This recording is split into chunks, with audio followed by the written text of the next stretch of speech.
I've had people ask me about how we keep our rabbits in colonies. They all live together in big groups. So I'm going to show you and answer some of the basics. So we have a large colony space. And so first the space. We have two spaces, two colonies. On the other side of this fence right here, this chicken wire fence, is our buck, Hugh, and some of our grow-outs, our boy grow-outs. We don't have very many right now. So boy grow-outs and buck in one colony, they have one hutch that they have free access to, and that's where they're fed and watered. And on the other side we have a similar thing. We have our breeding does and a large space and all the babies and the girl grow-outs. And there's one hutch that they share and they have free access to, and that's where they're fed and watered.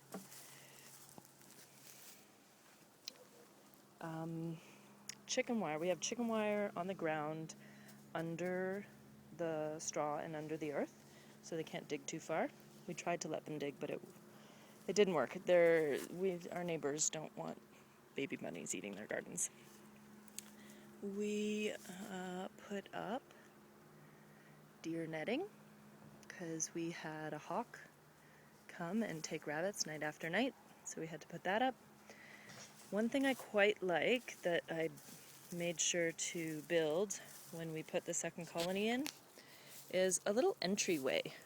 So there's the main gate that comes into our space, and there's one gate there that goes to the boys' colony, and then there's a gate here that comes to the girls' colony. And this is great for helping to prevent escapees.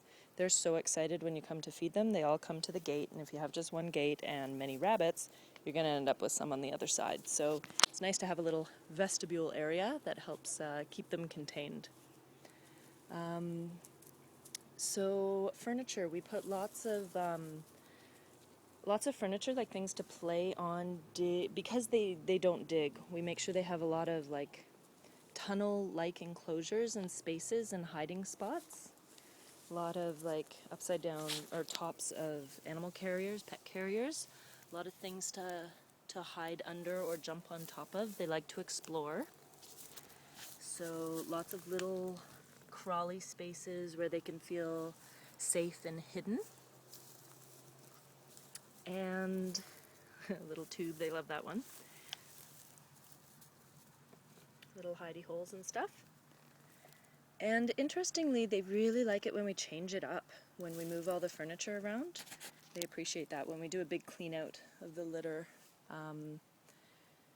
we often move the furniture around, and they're really curious and they like exploring, so they get pretty excited when that happens, when everything is new. So we put straw on the ground to absorb pee, and they have their favorite spots for pooping. So we don't have to clean out the whole space all the time. They have their regular places, and I end up just layering straw on top until there's a significant amount, and then I scoop it all away at once. So food, of course, in a colony they're going to be free fed.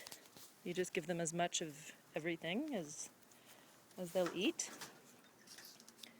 Right now they have sprouts and oats and sunflower seeds. The sprouts are wheat and barley and some sunflower seeds, pellets, and water.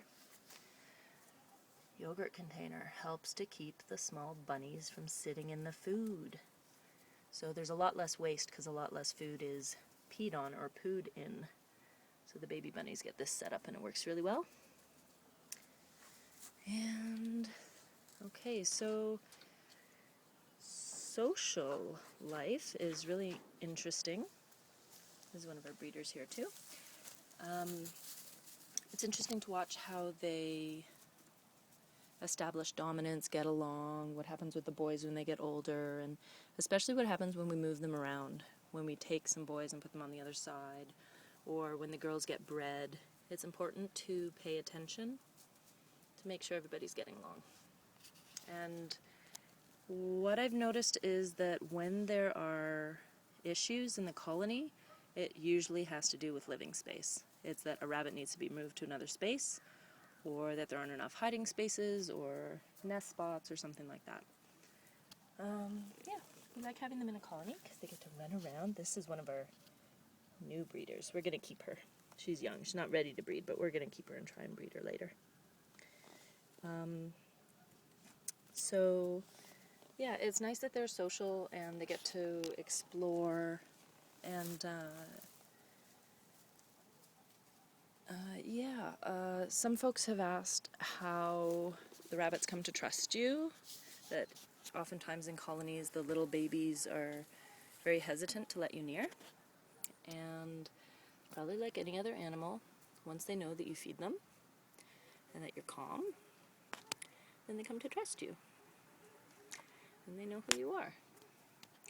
So they don't mind me so much anymore, and the babies take a little bit of time to realize that we're okay.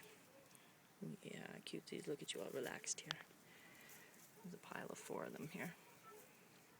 It's about as relaxed as a bunny gets. Yeah, sorry, buddy. So, yeah, shelter, food, cleaning, social. I think that's about it. So the place where we have this enclosure is in the corner of our garden under a whole bunch of trees. So when, in the winter and spring, when the trees are bare, they get a little bit more sun, which is fine because it's not very hot. And then in the summer, they're almost completely covered. So they don't get too much sun, they get some morning sun, which is important. It's important in the summer that they don't have too much sun because rabbits can't take it too hot. They have pretty thick fur coats. So shade is good. And of course we make sure they have lots of cool spots in the winter and ice bottles and whatnot. So that's it. Calm, quiet, peaceful, relaxing colony life.